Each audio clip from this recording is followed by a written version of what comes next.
Alors, aujourd'hui, c'est comme leçon numéro 2. On parle de la musique pour Dieu, la musique selon Dieu, la musique pour Dieu.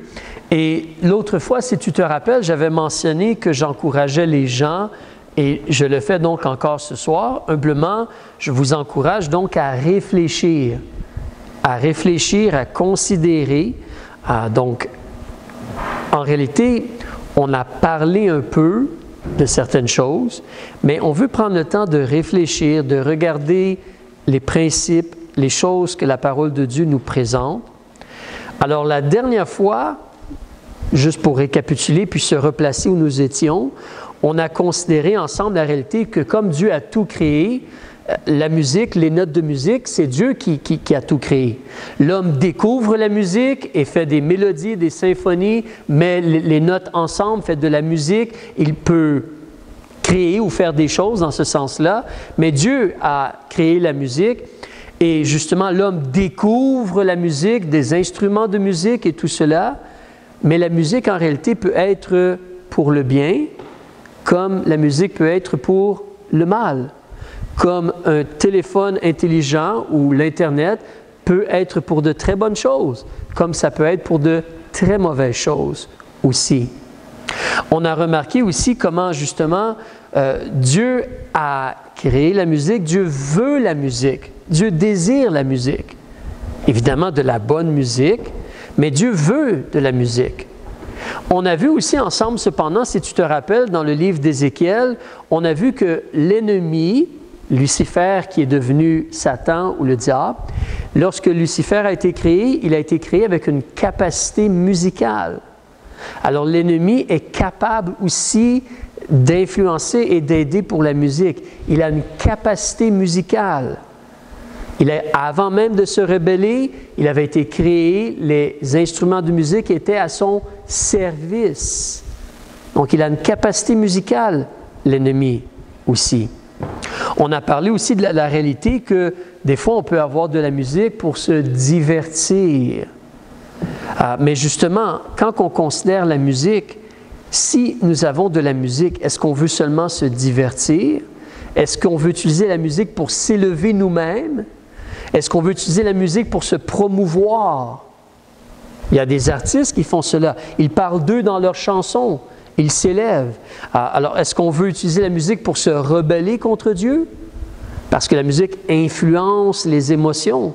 Est-ce qu'on veut mener les gens vers la rébellion? Ou est-ce qu'on veut de la musique qui est comme pour Dieu, pour la gloire de Dieu? Alors, on a remarqué aussi comment on le voit dans la Bible, dès le début, les descendants de Caïn, il y a un monsieur qui a inventé l'instrument à vent et l'instrument à cordes. Et on a vu donc comment, en réalité, l'homme a fait et l'homme fait encore de la musique sans considération pour Dieu. Il y a des gens qui ne veulent rien savoir de Dieu ou reconnaissent que Dieu existe, ils ont une capacité puis ils font de la musique.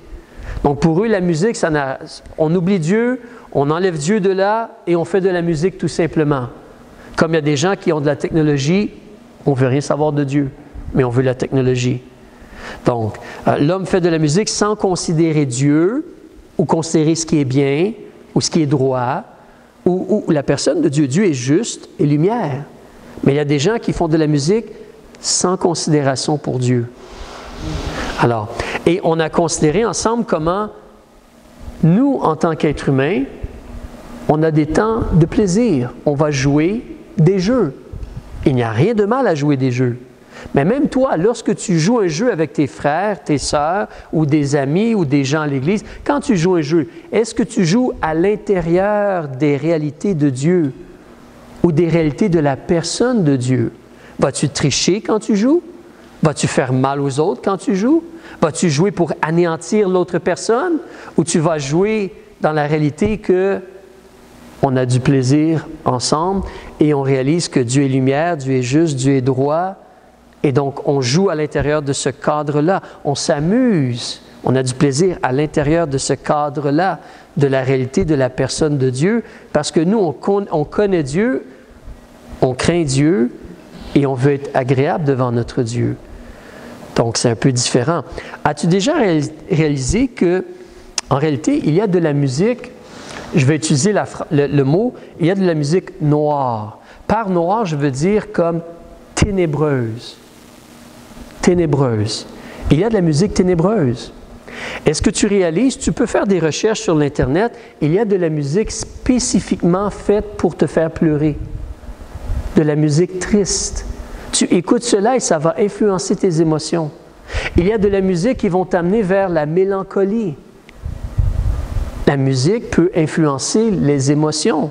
Alors, il y a la musique comme cela. Si tu veux aller plus dans le noir, pas juste être triste. Imagine, lorsqu'on est à l'église et on chante, est-ce qu'on est triste de chanter pour Dieu? Est-ce qu'on utilise justement des mélodies et des harmonies qui vont « On est en train d'adorer Dieu ». Est-ce que c'est comme ça qu'on adore Dieu? Ou on adore Dieu en réalité avec une certaine espérance? Il y a l'épreuve, mais il y a une espérance que Dieu est avec nous dans l'épreuve. Comme les psaumes, n'est-ce pas? Les psaumes sont réels. Les épreuves sont réelles, mais David dit « La délivrance de Dieu, elle est réelle ». Alors, la musique peut être noire dans le sens triste, mélancolique, mais aussi il y a de la musique qui est violente. Violent. Je t'ai parlé. Moi, j'ai touché à cette musique-là. Est-ce que tu réalises qu'il y a de la musique qui existe? Ça s'appelle du death metal. La mort. Ça, c'est la musique. Et en passant, ce qui est triste, c'est qu'il y a des gens qui font cela comme chrétiens. Du death metal chrétien. Alors, mais c'est de la musique violente, vraiment. Imagine aussi, tu as déjà vu cela, mais dans certains endroits, il y a des gens qui, ne connaissant pas la lumière de l'Évangile, tu sais, il y a du cannibalisme, le cannibalisme, mais imagine les gens qui vont avoir de la musique pour invoquer les démons. De la musique pour invoquer les démons. Est-ce qu'on va utiliser ce genre de musique-là pour adorer notre Dieu? De la musique. Tu as déjà vu aussi, dans certains gens, il y a des danses de guerre. De la musique de guerre. 2 groupes, 2 clans vont aller à la guerre. Donc, qu'est-ce qu'ils font?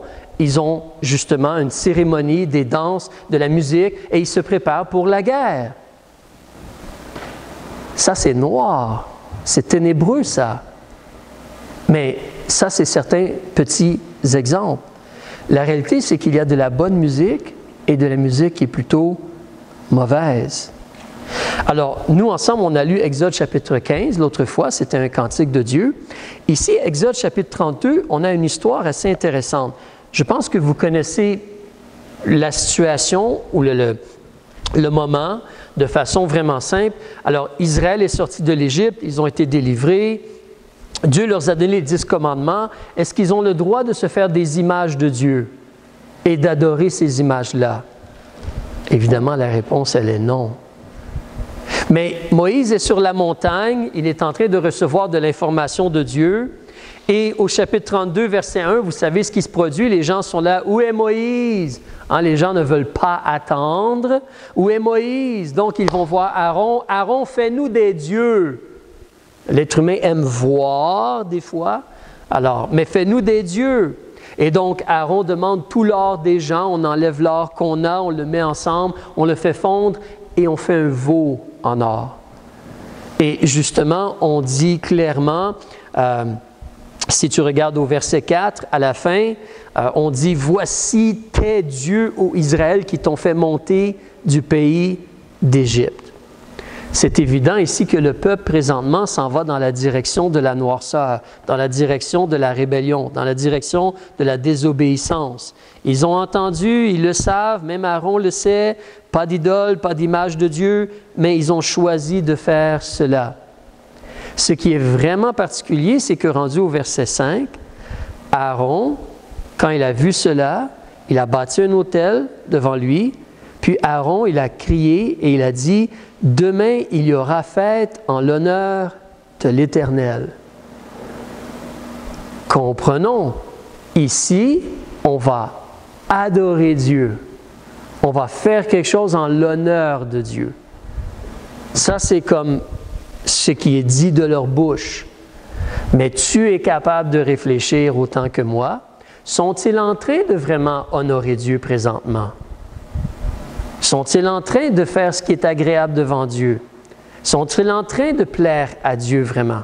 Même s'il y a comme un désir d'honorer Dieu et d'élever Dieu, sont-ils en train vraiment d'honorer et d'élever Dieu? La réponse, elle est Non. Ils sont dans la rébellion, dans le péché. Ils ont rejeté la vérité de Dieu. Le cadre de vérité de Dieu a été mis de côté. Donc, au verset 6, ils se lèvent de bon matin, parce que c'est une belle journée, c'est la fête, on se lève tôt, n'est-ce pas? Alors, on se lève de bon matin, ils offrent des holocaustes, ils font même des sacrifices à Dieu, ça paraît bien.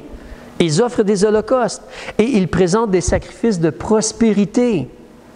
Et le peuple s'assit pour manger et boire, c'est la fête. Puis ils se lèvent et qu'est-ce qu'ils font? Regardez le dernier mot du verset 6, s'il vous plaît. Ça commence par la lettre D. Qu'est-ce qu'ils choisissent de faire? Se divertir. Est-ce que c'est un péché de s'amuser? Absolument pas. Mais ici, on est sorti du cadre de la vérité de Dieu. Ici, le but, le désir des gens au début, c'était d'avoir quelque chose comme visuel. Fais-nous un Dieu parce qu'on ne sait pas où Moïse est. Donc, on a besoin comme de voir, de direction. On a besoin... En réalité, ils avaient ce qu'ils avaient besoin. Mais ils ont suivi leur cœur. Ils ont voulu autre chose.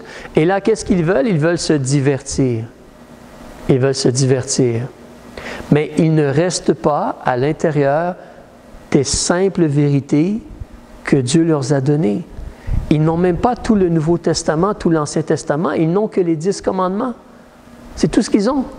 C'est vraiment difficile à 10 commandements à connaître par cœur et à essayer d'appliquer dans notre vie. Hein? Mais 10 commandements techniquement qu'ils ont. Peut-être une couple de paroles de plus. Mais ils ne sont pas à l'intérieur des vérités de Dieu. Donc, vous connaissez l'histoire. Dieu explique cela à Moïse. Moïse est sur la montagne, il ne sait pas ce qui se passe. Mais Dieu explique à Moïse, ton peuple s'est rebellé, ils ont fait cela, ils ont fait un veau, ils se sont détournés de la voie. Moïse intercède auprès de Dieu. Et finalement, Moïse descend de la montagne. Josué l'attendait, hein? Josué était avec lui. Et là, il descend, lui et Josué. Allons voir le verset 17. On nous dit au verset 17 que Josué entendit la voix du peuple qui poussait des cris. Et il dit à Moïse, il y a un bruit de bataille dans le camp. Tantôt, je vous parlais de musique pour invoquer les démons ou de musique pour aller à la guerre, comme les gens faisaient. Mais là, on te parle ici, Josué dit, il y a un bruit de bataille dans le camp. Peut-être qu'il n'a pas les meilleures oreilles, Josué, je ne sais pas. Moïse semble avoir de bonnes oreilles. Moïse lui dit, non, non, non, ce n'est pas un bruit de cri de victoire, ni un bruit de cri de défaite, c'est un bruit de chant, Josué. C'est un bruit de chant. Verset 19, et lorsqu'il fut près du camp, il vit le veau et les danses. Et là, la colère de Moïse s'enflamma, et vous connaissez le reste de l'histoire. Il a détruit le veau, il l'a broyé, puis il l'a fait boire, puis après ça, il y a eu le jugement de Dieu et tout cela. Mais n'oubliez pas, eux, ils font cela, Aaron a dit, en l'honneur de l'Éternel. Mais en réalité, qu'est-ce qui est vraiment derrière ce qu'ils sont en train de faire? C'est leur vouloir à eux. Ils voulaient une image de Dieu. Ensuite, ils voulaient se divertir. Et il y a toutes ces choses-là, les danses, les bruits, les cris, bon, toutes ces choses-là, il y a tout cela. Mais ici, tout cela, est-ce que c'est vraiment agréable, honorable et ce que Dieu demande? Est-ce que c'est vraiment ce que Dieu demandait? En réalité, cette musique-ci, cette chose-ci, c'est pour se divertir et pour suivre un peu le penchant de son cœur. Il y a le divertissement, il y a la danse, il y a la musique, il y a manger, il y a boire, il y a faire l'idole, évidemment, qui est la grande chose, mais il y a tout cela.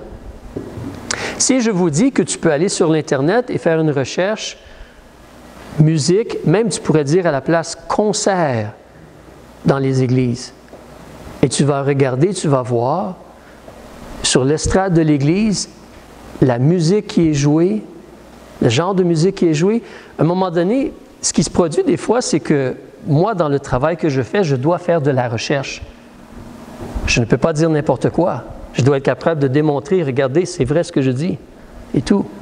Donc, j'ai eu de l'information, j'ai fait des vérifications, des recherches, et c'est un fait. C'est d'entrer dans les églises. On fait des concerts rock dans les églises. La musique comme cela est dans les églises pour divertir les gens, si je pourrais dire. Mais des fois, les gens pensent que j'exagère. Et ce que j'allais dire, c'est que dernièrement, j'ai fait entendre à quelqu'un ce qui se passait dans une église au Québec. J'ai été sur mon téléphone, c'était la réunion de l'église, et je l'ai fait jouer, j'ai levé le volume. La personne à qui je l'ai fait entendre était comme « Ah, c'est quoi ce bruit-là?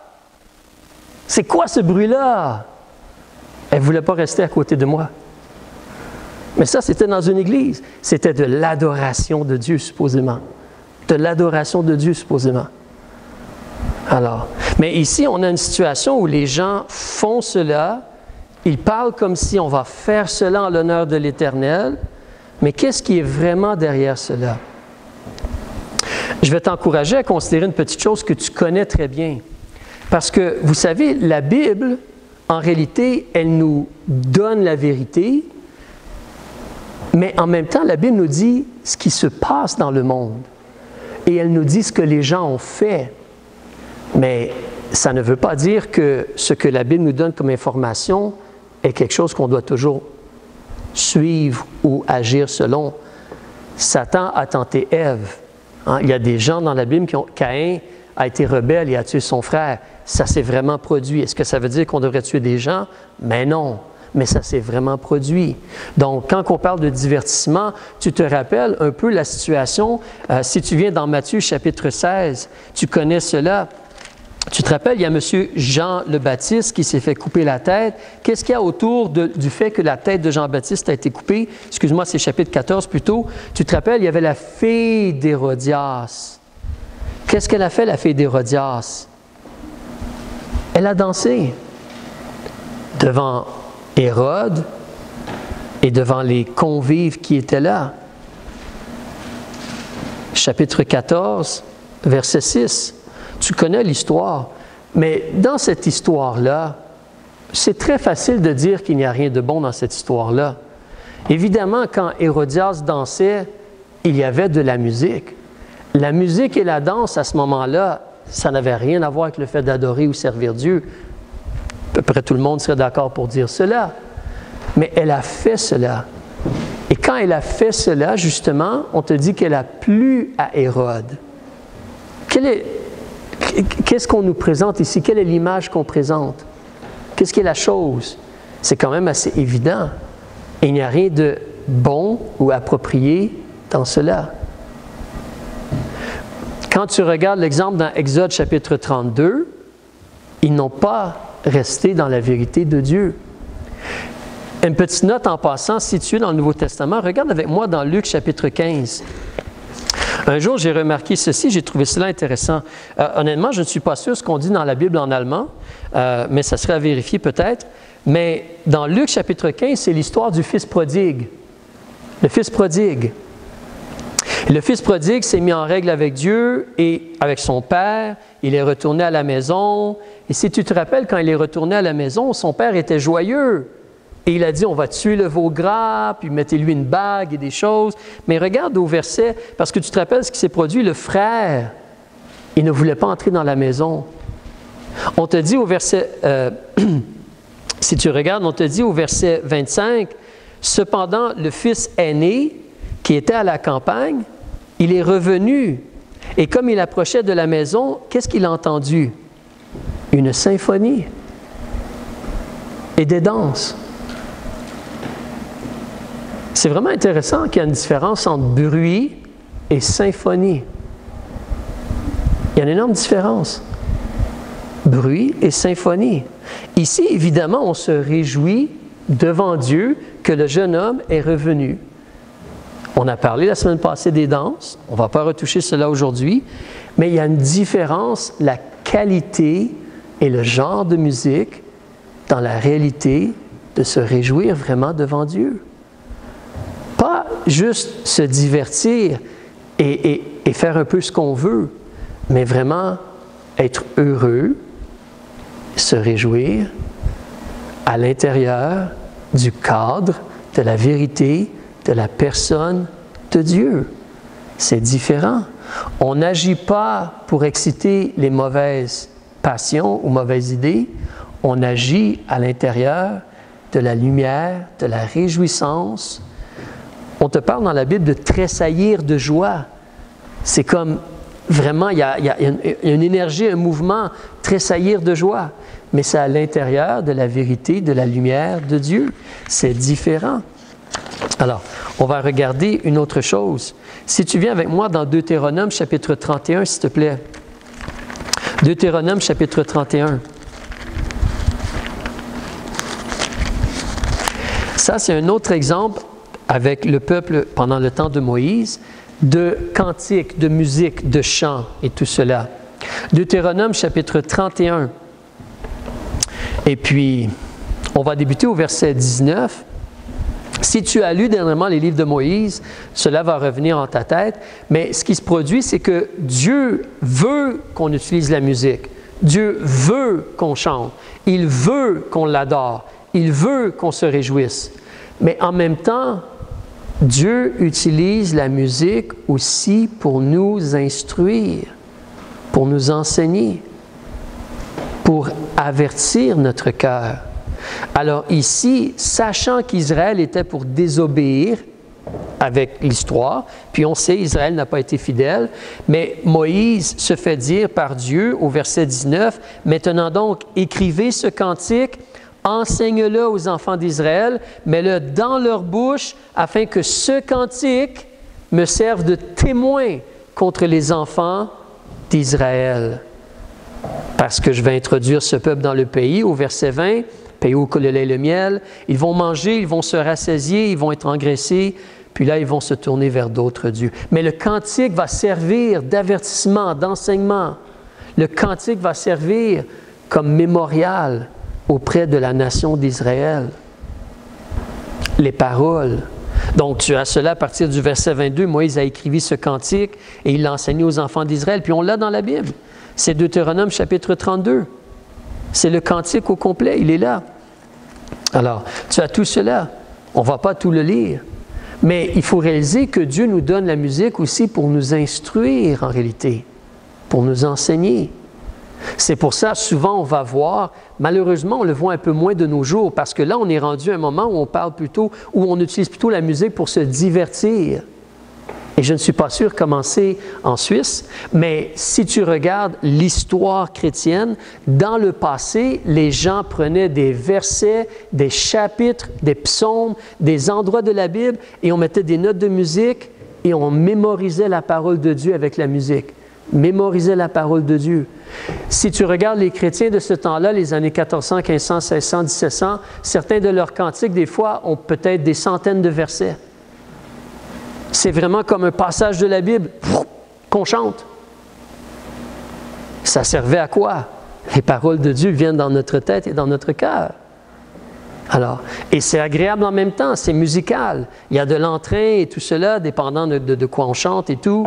Mais la musique est utile pour nous instruire, pour nous enseigner. C'est une réalité. On va terminer bientôt, mais je veux te faire réaliser une chose que tu connais.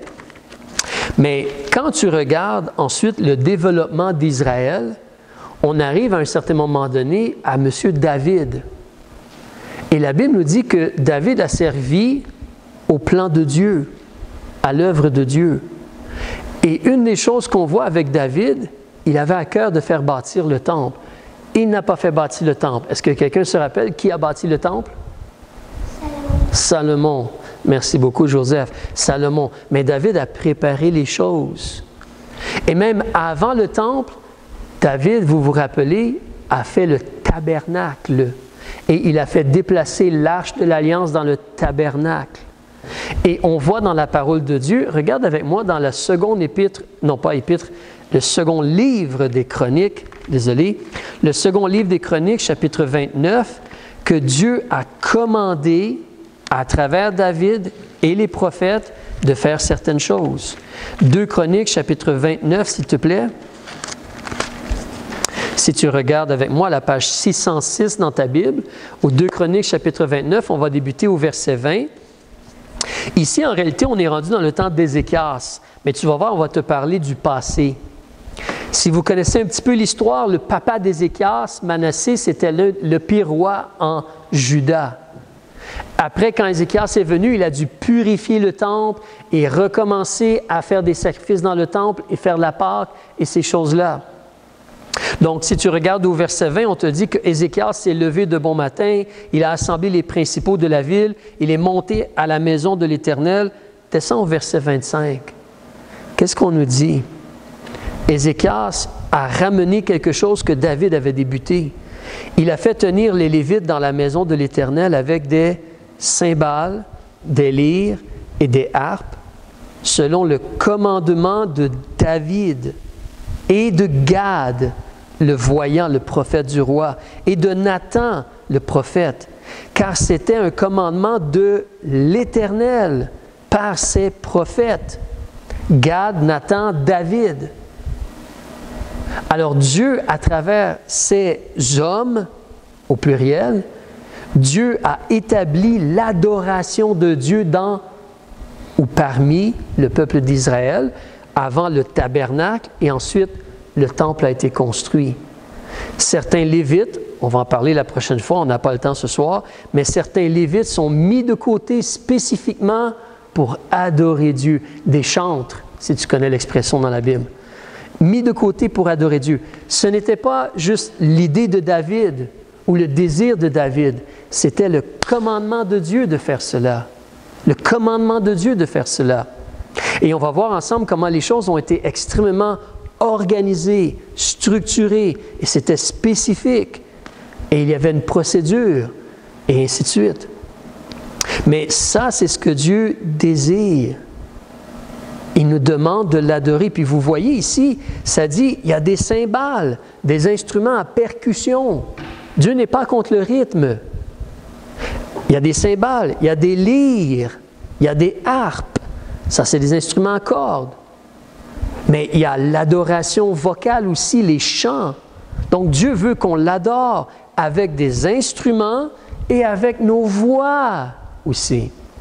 Moi, je suis l'un de ceux qui croient que l'un des plus beaux instruments que Dieu nous a donné, c'est la voix humaine. La voix humaine. Donc, chanter comme a cappella, bien formé, si je pourrais dire, là, c'est extrêmement beau. Je n'ai rien de mal, je ne suis pas contre les instruments, comme vous voyez, comme vous savez, mais Dieu nous a dit, on l'adore avec des instruments et avec la voix. Mais on fait cela, ce n'est pas pour se divertir, là, ici. Ça ne veut pas dire que tu ne peux pas avoir une fête parce que quelque chose, et puis là, on se réjouit devant Dieu. Non, on peut avoir du temps pour se réjouir et de la musique pour se réjouir, on ne parle pas de cela. Mais ici, on parle d'adorer Dieu, la maison de Dieu, l'adoration de Dieu, le service qu'on rend vers Dieu. Comme on faisait des sacrifices animaux, on faisait des sacrifices de louange à Dieu aussi. Et il y a certains gens qui vont mentionner que justement, c'était vraiment spécifique et détaillé. Les gens qui adoraient Dieu, ils étaient à un endroit dans le temple et lorsqu'ils arrivaient à certains endroits, ils chantaient certaines choses. J'ai lu en quelque part, je ne peux pas dire pour sûr, j'ai fait encore des vérifications, mais qu'une journée, ils chantaient un certain psaume, l'autre journée, un autre psaume, l'autre journée, un autre psaume. Dans la semaine, du lundi au samedi, le jour de sabbat, dans ce sens-là. Ils chantaient des psaumes de façon très spécifique pour l'adoration de Dieu. Alors, c'était vraiment, ça venait de Dieu. Ce n'était pas l'opinion ou le désir de l'homme. Ça venait de Dieu, c'était un commandement de l'Éternel. Il a utilisé ses prophètes pour cela. Mais un commandement de Dieu. Donc, je vais juste conclure, puis on arrête là, mais Dieu nous a donné la musique. Et on utilise la musique pour se réjouir, pour être enseigné. On utilise la musique à l'intérieur du cadre de la vérité de la personne de Dieu, sa lumière, sa droiture, sa justice, et ainsi de suite. Dieu nous demande de l'adorer. En passant, vous connaissez les passages dans l'Ancien Testament. Quand les gens allaient à la guerre, des fois, qu'est-ce qu'il y avait? Il y avait des gens qui chantaient les louanges de Dieu. Ce n'était pas des chants de guerre, c'était des chants de louange à Dieu. Mais ils s'en allaient à la guerre. Ils s'en allaient à la guerre. Il y a une différence entre la musique comme ténébreuse ou qui va